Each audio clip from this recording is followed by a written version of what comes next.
Hello everyone, my name is Yogesh Kumar and I have scored 305 in psychology optional in UPSC mains. आज मैं आपको बताऊंगा कि psychology optional क्या है और हमें वो क्यों ऑप्ट करना चाहिए। पर उससे पहले जो भी आप वीडियो से समरी बनाओगे या समरी नोट्स बनाओगे वो बनाने की ज़रूरत नहीं है, क्योंकि वो सब मैं आपको एक PDF में दे दूंगा। इवन जिन भी सोर्सेज के बारे में मैं बात करूंगा वो सारे सोर्सेज आपको डिस्क्रिप्शन में लिंक दे दूंगा, उसमें मिल जाएंगे। इवन मैंने अपने जो स्कैटर्ड नोट्स होते हैं, जैसे हम पेपर 1 में बहुत सारे स्कैटर्ड नोट्स हैं कि आपको एक जगह पे सोर्सेज मिलते नहीं है, वो सारे स्कैटर्ड नोट्स मैंने अपने खुद के कंबाइन किए हुए भी मैंने अपने लिंक डाला है, आप वो भी डाउनलोड कर सकते हो। तो सबसे पहले हम बात करते हैं कि साइकोलॉजी ऑप्शनल क्या है और क्यों वो ऑप्ट करना है। 3, 2, 1.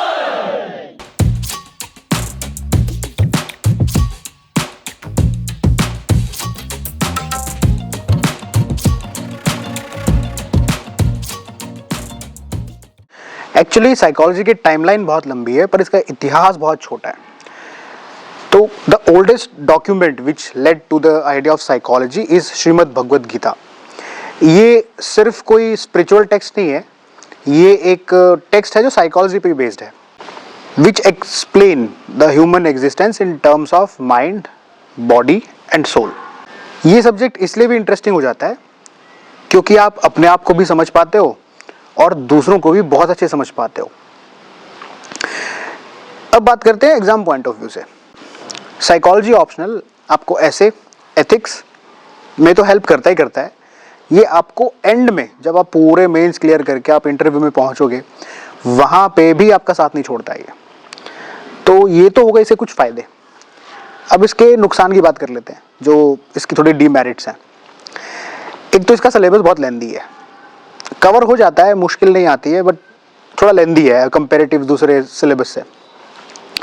दूसरा, आपको इसके जो आपको जब कोई भी आप ऑप्शनल प्रिपेयर करते हो तो पीयर ग्रुप बनाते हो, यहाँ पीयर ग्रुप नहीं बनेगा आपका, बहुत मुश्किलात होगी, क्योंकि बहुत कम बच्चे ऑप्ट करते हैं साइकोलॉजी ऑप्शनल को, क्योंकि ये पॉपुलर नहीं है इतना।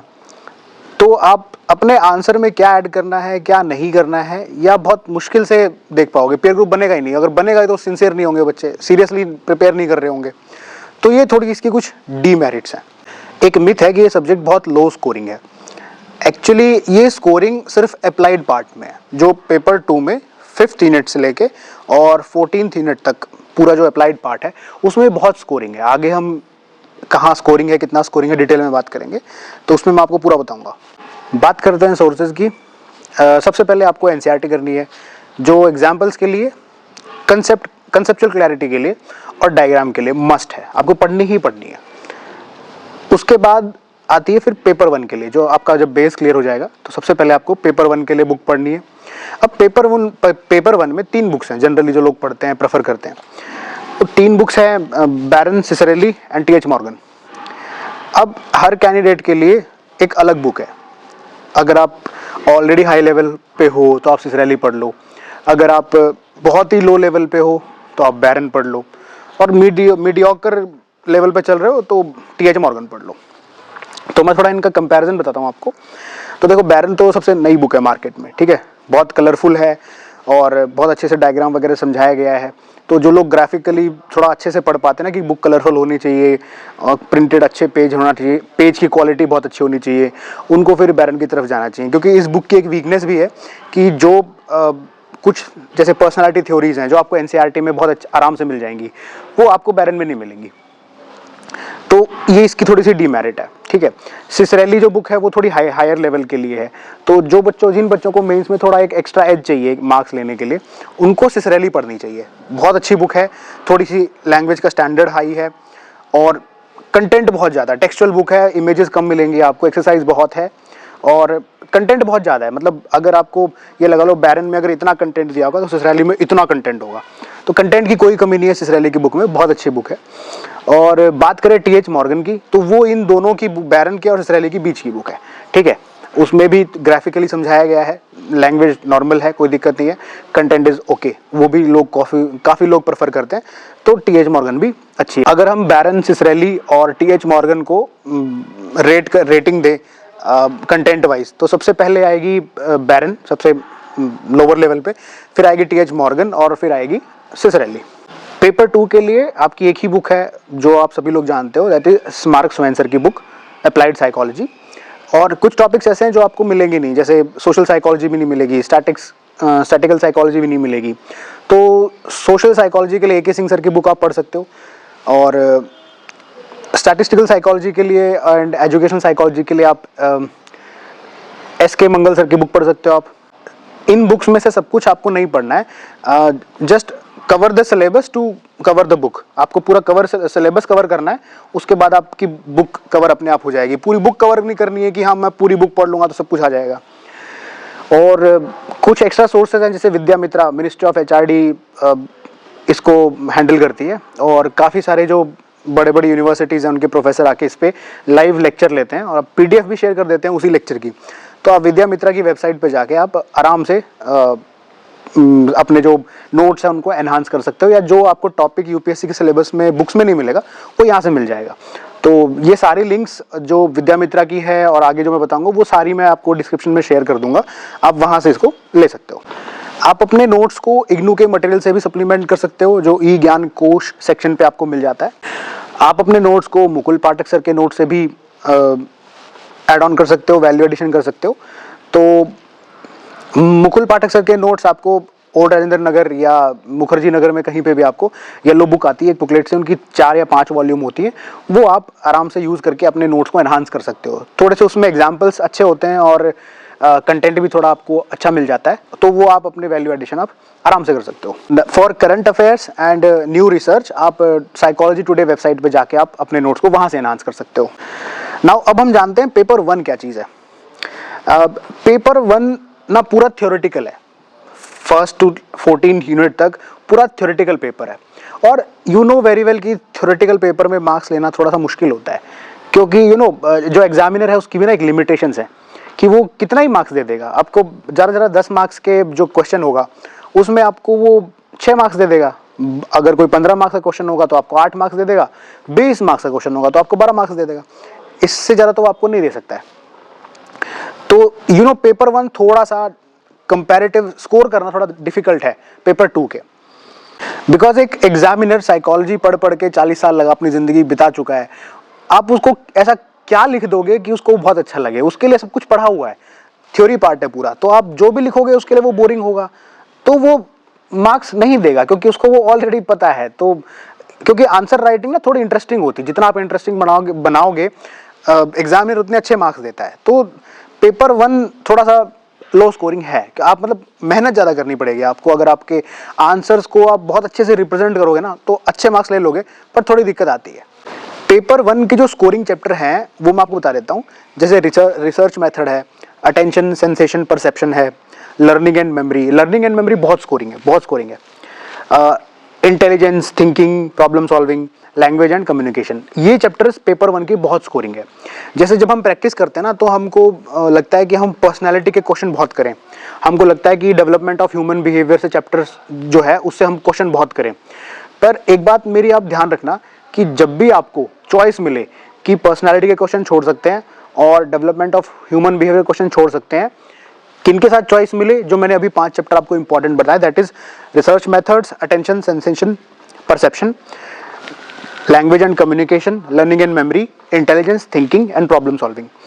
आप इनके क्वेश्चन अटेम्प्ट कर लेना, पर पर्सनैलिटी और डेवलपमेंट ऑफ ह्यूमन बिहेवियर इनके क्वेश्चन छोड़ देना अगर चॉइस में हो तो, क्योंकि पर्सनैलिटी से और डेवलपमेंट ऑफ ह्यूमन बिहेवियर इनसे मार्क्स फेच करना बहुत मुश्किल होता है बजाय कि इनके। नाउ अब हम जानते हैं पेपर 2 को। According to UPSC syllabus paper 2 की पहली 4 यूनिट भी थ्योरेटिकल है, तो इसमें भी आपको थोड़ी सी मुश्किल आएगी मार्क्स लेने में। बट 5th यूनिट से लेके 14th यूनिट तक जो यूनिट्स है वो पूरी अप्लाइड साइकोलॉजी है, तो इसमें आप जो भी इसमें मार्क्स अच्छे आते हैं अप्लाइड साइकोलॉजी में। क्यों आते हैं उसके 2 रीज़न है। बिकॉज एक तो आप जो भी आंसर लिखोगे वो अपनी लैंग्वेज में लिखोगे, अपने एक्सपीरियंस से लिखोगे, तो जो एग्जामिनर है उसको थोड़ा अच्छा लगता है कि वाह यार मतलब कुछ अलग लिखा है, कुछ अच्छा लिखा है, तो मार्क्स अच्छे आते हैं। दूसरा रीज़न ये है कि अप्लाइड साइकोलॉजी का सिलेबस किसी भी यूनिवर्सिटी कोर्सेज में नहीं है, तो जो भी एग्जामिनर है वो आप जो भी आंसर लिखोगे उसके लिए वो एक नोबल आंसर की तरह आएगा सामने, तो वो जब आंसर पढ़ेगा ना तो बहुत खुश हो जाएगा कि वाह यार कुछ नया लिखा है, तो वो भर भर के मार्क्स देता है। इसलिए अप्लाइड साइकोलॉजी ना बहुत स्कोरिंग है। तो अगर आप थोड़ा सा भी सेंसिबल लिखोगे, अच्छा लिखोगे, तो आपको काफ़ी अच्छे मार्क्स मिल सकते हैं इन जो बाकी की आपकी यूनिट बच जाती है, यूनिट 5 टू यूनिट 14। बात कर लेते हैं आंसर राइटिंग की। तो जब अपनी आंसर राइटिंग आप प्रैक्टिस करते हो या मेंस में लिखते हो या टेस्ट सीरीज में लिखते हो, तो सबसे पहले तो आपकी ना जो यूपीएससी का सिलेबस है उसकी एक एक डेफिनेशन आपको रटी हुई होनी चाहिए, एक एक डेफिनेशन, क्योंकि आपको अपने आंसर में वो लिखनी ही होती है। एक चीज और कि डेफिनेशन ऐसे नहीं होनी चाहिए कि आपने रट ली पूरी डेफिनेशन और उसको हर जगह वही फिट कर दी, नहीं, क्योंकि देखो एग्जामिनर को भी ना कुछ नया चाहिए, उसको भी कुछ नया पढ़ने में अच्छा लगता है। तो एक जैसे एक एग्जाम्पल देता हूँ कि एक टीचर है, उसका एक मोटिव क्या होता है कि वो एक स्टूडेंट को पढ़ाना चाहता है ना। दो तरीके के टीचर होते हैं, एक पढ़ा के एक मार के पढ़ाते हैं कि खूब स्टूडेंट को मारेंगे, पीटेंगे, डांटेंगे, फिर उसको सिखाएंगे। एक टीचर होता है जो सिर्फ प्यार से सिखाता है, बट फिर भी स्टूडेंट सीख जाता है। ऑब्जेक्टिव सेम है, जो सिखाना चाहता है वो भी, टीचर भी, उसका फंक्शन सेम है कि जिसको सिखाना है, बट उनका प्रोसेस अलग है, तरीका अलग है। इसे कहते हैं कि यही एक साइक का मतलब होता है कि उनकी साइकोलॉजी के पीछे मतलब क्या है, उनको समझना कि किस तरीके से वो पढ़ाएगा, किस तरीके से वो सामने वाले स्टूडेंट में अपना इंटेंशन है वो डाल देगा कि भाई तू पढ़ ले, ठीक है, करना वही है बट इंटेंशन अलग हो गए, ठीक है। तो आपको सेम वही एक एग्जाम्पल जैसे मोटिवेशन है, उसको आपको रट के लिख दोगे दैट इज फाइन, गलत कुछ नहीं है, मार्क्स अच्छे नहीं आएंगे, थोड़ा क्रिएटिविटी से आपको वो आंसर लिखने पड़ेंगे, ठीक है। तो डेफिनेशन आपको बहुत अच्छे से याद होनी चाहिए अपने जो भी आपका यूपीएससी सिलेबस है। दूसरी चीज, जो पूछा जाए वो आपको लिखना है, जो आता है वो नहीं लिखना है। मतलब अगर जो पूछा गया है वो आता है तो वो लिख देना, पर जो आता है जो आता है वो नहीं लिखना है, जो पूछा जाए उस पर ज़रा ध्यान देना है, ठीक है। बिकॉज हम क्या करते हैं, कोई टॉपिक अगर बहुत ज़्यादा समझ लिया है, बहुत ज़्यादा अच्छे से आता है, हम वो लिखना शुरू कर देते हैं बजाय कि क्वेश्चन की अच्छे से डिमांड समझे। तो क्वेश्चन की डिमांड अच्छे समझना है और फिर आपको अपना आंसर उसमें लिखना है। की टर्म्स को नहीं छोड़ना है, जो की टर्म्स आपके क्वेश्चंस में होती हैं उन की टर्म्स को जरूर मेंशन करना है। दूसरा, कुछ की टर्म्स ऐसे जैसे आपको इन्वायरमेंटल साइकोलॉजी है, अब इन्वायरमेंट यार साइंस एंड टेक में भी आ सकता है, इन्वायरमेंट आपका जीएस के पेपर में भी आ सकता है, तो इन्वायरमेंट ऑप्शनल में भी आ रहा है, तो आप नॉर्मल थोड़ी लिख दोगे।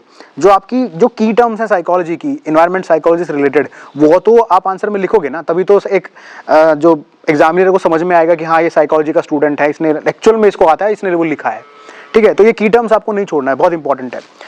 तो जब भी आप अपने आंसर लिखोगे ना, उसमें definition, standard experiment, standard example, prominent psychologist, keyword of the concept और अगर हो सके तो डायग्राम, ये चीज़ें आपको बहुत सावधानी से लिखनी है हर आंसर में। डायग्राम तो चलो इतना बहुत लेंदी आंसर हो जाता है हमारा, हम छोड़ भी सकते हैं, और ये सब कुछ तब हो पाएगा जब आपने अपने नोट्स में ये सब मेंशन किया हो, ठीक है। तो नोट्स आप पहली रीडिंग में बना नहीं सकते, आप एटलीस्ट एक बुक को 2-3 बार पढ़ोगे तब जाके आप उसमें से नोट बनाना शुरू करोगे, कि पहली बार बुक पढ़ ली, सेकंड बुक पढ़ ली, थर्ड बार वो वही बुक तीसरी बार पढ़ रहे हो, तब जाके उसमें जो हाईलाइटेड चीज़ें हैं उनको, सॉरी, जो आपकी जो इम्पोर्टेंट चीज़ें हैं आप उनको हाईलाइट करोगे। तो आप एक बार में नोट्स मत बनाओ, कम से कम तीसरी बार में आप अपने नोट्स बनाओ। नोट्स भी ऐसे बनाना कि वो फर्स्ट आइटरेशन में थोड़े से लेंदी नोट्स बने, जो आपको पूरा कंसेप्ट रिवाइज करवा दें, और वो नोट्स रिवाइज करके आप सेकंड आइटरेशन या थर्ड आइटरेशन तक जाओ जहां पे आपके नोट्स ना थोड़े बहुत शॉर्ट हो जाएं, कि आपका एक लाइन या एक वर्ड में पूरा कंसेप्ट रिवाइज हो रहा है इंक्लूडिंग डायग्राम। ये बहुत जरूरी है, क्योंकि अगर वो शॉर्ट जो आपके सेकंड आइटरेशन थर्ड आइटरेशन में नोट्स बनेंगे ना, वो आपको मेंस वाले टाइम पीरियड में बहुत काम आएंगे। एक चीज मैं और ऐड करना चाहूंगा कि जो हमारा साइकोलॉजी का सिलेबस है उसमें बायोलॉजी वाला पार्ट जो है, बायोलॉजी वाला सिलेबस जो है वो ओमिटेड है, ठीक है, वो है ही नहीं यूपीएससी के सिलेबस में।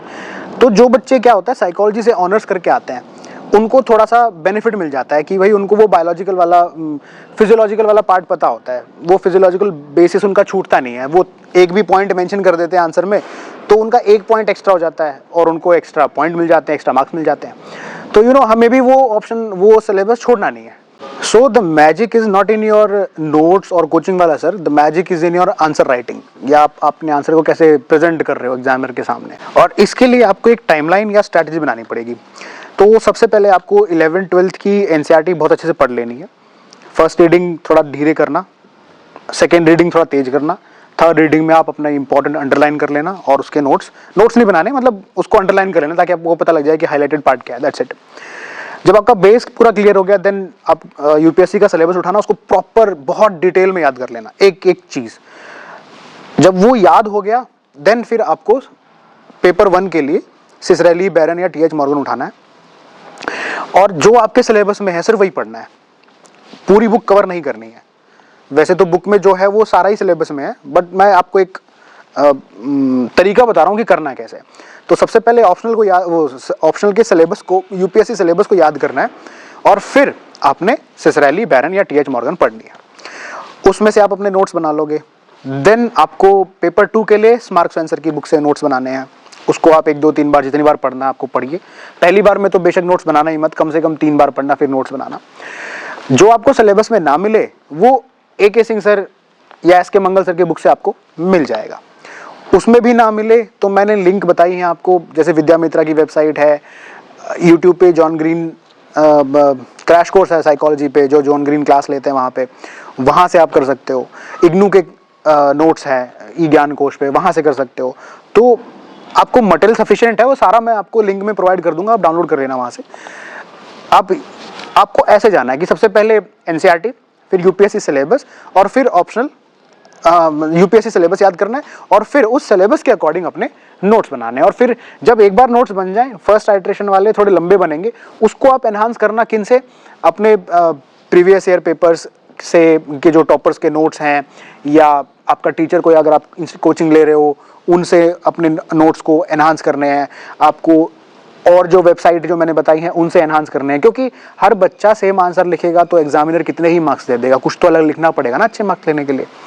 तो इसलिए आपको अपने आंसर को एनहांस करना बहुत जरूरी है। जब पेपर 1 पेपर 2 के नोट्स बन जाए उसके बाद आपको PYQs उठाने हैं। PYQs उठाने के बाद आपको उनको एनालाइज करना है। तो आपको समझ में आएगा कि प्रीवियस ईयर पेपर से कि यूपीएससी की डिमांड क्या है। जब आप वो पूरी डिमांड समझ जाओगे देन उसमें कुछ रिपीटेड थीम्स होगी। वो रिपीटेड थीम्स आपके लिए गोल्डन चांस है, क्योंकि वो पेपर में आनी ही आनी है। तो आप उन रिपीटेड थीम्स के बहुत अच्छे नोट्स बनाना और जो प्रीवियस ईयर पेपर के आपके क्वेश्चंस हैं जो उन्हीं थीम्स पे आए हुए हैं उनके बहुत अच्छे आइडियल आंसर लिखने ना, बहुत अच्छे आइडियल आंसर, बिना टाइम कंस्ट्रेंट्स के कि मुझे ये 7 मिनट में लिखना है। नहीं भाई, आराम से 1 घंटा लगाओ उस एक आंसर को लिखने में। जब वो आंसर लिख लो उसके बाद डिसाइड करना कि अब मैं 7 मिनट में ये आंसर कैसे लिखूंगा, क्योंकि वो क्वेश्चन उस टाइप का क्वेश्चन उस टॉपिक के, जैसे 1 वे एनोवा 2 वे एनोवा, ये आना ही आना है। तो ये ऐसे टॉपिक्स को मत छोड़ना यार कि ये स्टैटिक्स का पार्ट है इसको छोड़ देते हैं, डिफिकल्ट है, क्यों छोड़ना है जब आना ही आना है। तो इसको उठाओ, आराम से नोट्स बनाओ उसके और प्रॉपर फिर डिफाइन करो कि अब मैं इसको 7 मिनट में कैसे लिखूंगा। आपके बहुत अच्छे, मतलब वो आपके लिए बहुत गोल्डन चांस है, आई मीन टू से, कि उसको मत छोड़ना। और जो बाकी थीम्स बच जाएं यूपीएससी के सिलेबस से, उनको आप अपना बैरन हो गई, सिसरेली हो गई, टीएच मॉर्गन हो गई, बहुत कुछ बचा है उसमें से अपने नोट्स बना लेना, क्योंकि वो आए ना आए भरोसा नहीं है, बट जो रिपीटेड थीम्स हैं वो जरूर आने वाली हैं। नाउ सपोज आपका प्रीलिम्स क्लियर हो जाता है। अब प्रीलिम्स और मेंस के बीच का जो टाइम है 90 डेज का, ये बहुत क्रूशियल होगा आपका जब आप अपने ऑप्शनल को रिवाइज करोगे। तो इस ऑप्शनल को यहाँ पे रिवाइज करने के लिए मैं सीधा सरल तरीका बताता हूँ कि एक 30 डेज का पीरियड आप डिसाइड कर लो कि इस 30 डेज में मैं अपना पूरा ऑप्शनल बहुत अच्छे से for paper 1 and also for paper 2 मैं पूरा रिवाइज कर लूँगा। जब आप ये पूरा पेपर 1 पेपर 2 रिवाइज कर लोगे 30 दिन में, उसके बाद एक स्लॉट और निकालो कि 10 दिन का। उस 10 दिन में जो आपने सेकेंड आइटरेशन में नोट्स बनाए थे, याद है शॉर्ट्स मैंने बताया था कि बहुत शॉर्ट नोट्स बनेंगे आपके जो आप मेंस में काम आएंगे आपके, उस 10 दिन में ये सेकेंड आइटरेशन वाले आप नोट्स रिवाइज करोगे। ठीक है, हो गया। देन आप अपने जीएस पे शिफ्ट हो जाओ। अब जब आपने अपने जीएस के पेपर दे लिए और अब आपको ऑप्शनल का पेपर देना है, जो 5 दिन का टाइम बचता है, उस 5 दिन के टाइम में आपको ये नोट्स रिवाइज नहीं करने हैं, आपको रिवाइज करने हैं जो यूपीएससी के प्रीवियस रिपीटेड थीम्स के आपने नोट्स बनाए थे ना, पीवाईक्यूज के इंपॉर्टेंट क्वेश्चन के, कि आपने बहुत क्वालिटी वाले आंसर लिखे थे विदाउट टाइम कंस्ट्रेंट्स, उनको आपने रिवाइज करना है बहुत अच्छे से। कितने दिन में? 3 दिन में, क्योंकि आपको कंपलसरी पेपर के लिए भी पढ़ना होगा। तो उन 3 दिन में आपको वो प्रीवियस ईयर पेपर्स के रिपीटेड थीम्स रिवाइज करनी है, और जो आपने टेस्ट सीरीज लगाई है उनका कंपाइलेशन, उनके आंसर्स का, उनके इवैल्यूएशन का कंपाइलेशन, कि आप अपनी मिस्टेक्स को भी रिवाइज करो कि मुझे एग्जाम में ये मिस्टेक्स नहीं करनी है, और आप अपने जो आंसर्स हैं उनको भी रिवाइज करो कि एक्चुअल में करंट में हमने क्या प्रैक्टिस किया है। जो एग्जाम में अच्छा आंसर लिखे हैं वो अच्छे एग्जाम एग्जाम्पल्स या अच्छे आंसर्स आप एग्जाम में लिख पाओ और जो मिस्टेक्स की हैं वो आप मिस्टेक्स ना कर पाओ। एक चीज़ और बताऊंगा कि जब आप टेस्ट सीरीज लेते हो, टेस्ट सीरीज अटेम्प्ट करते हो, सपोज एक क्वेश्चन पेपर में 10 क्वेश्चन है, आपने 8 क्वेश्चन अटेम्प्ट किए, 2 छोड़ दिए, तो जो 2 क्वेश्चन आपने छोड़ दिए वो किसी भी रीज़न से आपको नहीं आते थे, आपने छोड़ दिए, अगर वो क्वेश्चन अटेम्प्ट करते तो उसमें भी कुछ गलतियां होती, तो उनको आप करेक्ट कैसे करोगे, क्योंकि वो तो आंसर लिखे ही नहीं आपने। तो जस्ट टेस्ट सीरीज खत्म होने के बाद घर जाओ, वो आंसर लिखो और अपने टीचर से उसको इवैल्यूएट कराओ, जो गलतियां हैं उनको ठीक करो, और वो आंसर क्वेश्चन क्यों नहीं आया उसे याद करो, सिलेबस याद नहीं था या सिलेबस आपने वो क्वेश्चन आता नहीं था या भूल गए थे, वट जो रीज़न था, उस रीज़न को ठीक करके अपने आंसर को याद करो, मिस्टेक्स ठीक करो और अपने नोट्स में वैल्यू ऐड कर लो। ये जो क्वेश्चन छूट जाते हैं टेस्ट सीरीज में वो मत छोड़ो। तो ये सब था पूरी साइकोलॉजी की स्ट्रैटेजी। होपफुली मैंने सब कुछ कवर कर दिया होगा। अगर स्टिल आपको कुछ डाउट है या कोई क्वेरी है तो आप कमेंट में बता दो, मैं वहीं पे उसका आंसर कर दूंगा आपको। और जितने भी सोर्सेज के बारे में मैंने बात की, जैसे मैंने आपको बताया था कि वो सब मैंने डिस्क्रिप्शन में डाल दिया है, वहाँ से डाउनलोड कर सकते हो। Thank you.